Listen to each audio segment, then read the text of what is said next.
In the past decade, we have watched a string of mass murders in Buffalo, El Paso, and at Pittsburgh's Tree of Life Synagogue.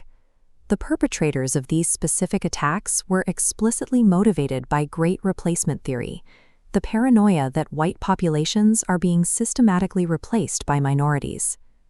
Away from the crime scenes, a different kind of conflict is unfolding in local school board meetings.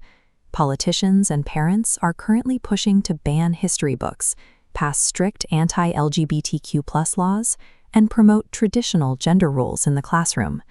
Fascist history identifies domestic extremism and classroom culture wars as two deeply integrated parts of the exact same project. A population only adopts a conspiracy theory as massive as Great Replacement theory after they have been systematically primed for it by their culture. Great Replacement theory has gained prominence today because political movements are actively rewiring the education system to manufacture the grievances that sustain it. The core logic is a specific sequence. An internal enemy, often labeled Marxists or Democrats, is accused of importing others to replace a nation's dominant group. Making this believable requires an education system prioritizing two concepts: national greatness and national innocence. We see this in recent executive-level pushes for patriotic education, like the 1776 Commission. These programs present the country's founding documents as a path to preemptive absolution for the realities of child slavery and indigenous genocide. By filtering out historical complexity, these narratives train dominant group students to view their specific demographic as the exclusive source of the nation's success.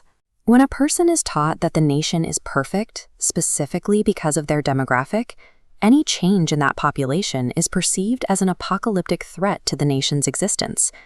This priming technique traces back to the early 20th century. In 1916, American eugenicist Madison Grant sparked a national panic by claiming Nordic whites were being replaced by immigrants and Black Americans. That American paranoia provided a direct blueprint for 1930s Europe. Adolf Hitler explicitly blamed Jewish people for bringing non-whites into the Rhineland to, in his words, ruin the white race through bastardization.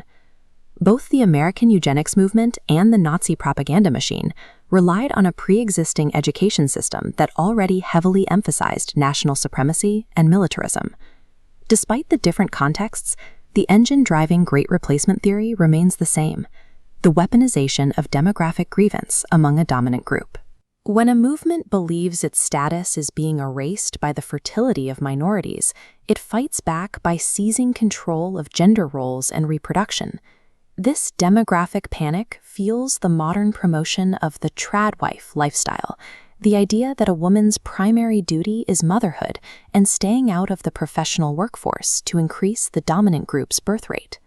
This worldview drives the current legislative efforts to erase queer people from public life. Florida's Don't Say Gay law, for example, targets the very existence of LGBTQ+ perspectives in the classroom. This follows a historical pattern established in Nazi Germany, where the regime targeted Jewish LGBTQ+ researchers like Magnus Hirschfeld to eliminate any suggestion that queer life was normal. The 1933 Nazi book burnings explicitly targeted the archives of the Institute for Sexual Science, a violent effort to enforce demographic and gender norms. Today, politicians strategically label anyone pointing out these structural biases or teaching critical race theory as a Marxist. The term is used to trigger a disgust response and terminate public debate. Within the ecosystem of Great Replacement theory, anything that does not lead to the reproduction of the dominant group or challenges the national myth is treated as an existential threat. Great Replacement theory persists because it is an effective narrative for binding wealthy elites, social conservatives, and anxious citizens into a single political coalition. These educational assaults, from banning minority perspectives to marginalizing queer life, function as the structural maintenance required to lock this coalition in place. These policies keep Great Replacement theory alive and politically useful by ensuring the demographic panic remains the primary lens through which citizens view the world. As Jason Stanley argues, fascism requires more than just economic anxiety. It requires an ideological basis built over time inside the classroom. The ultimate defense against theories of replacement is an education system that embraces pluralism. When we teach national guilt alongside our triumphs, we refuse to see diversity as a threat and instead recognize it as a requirement for a free society.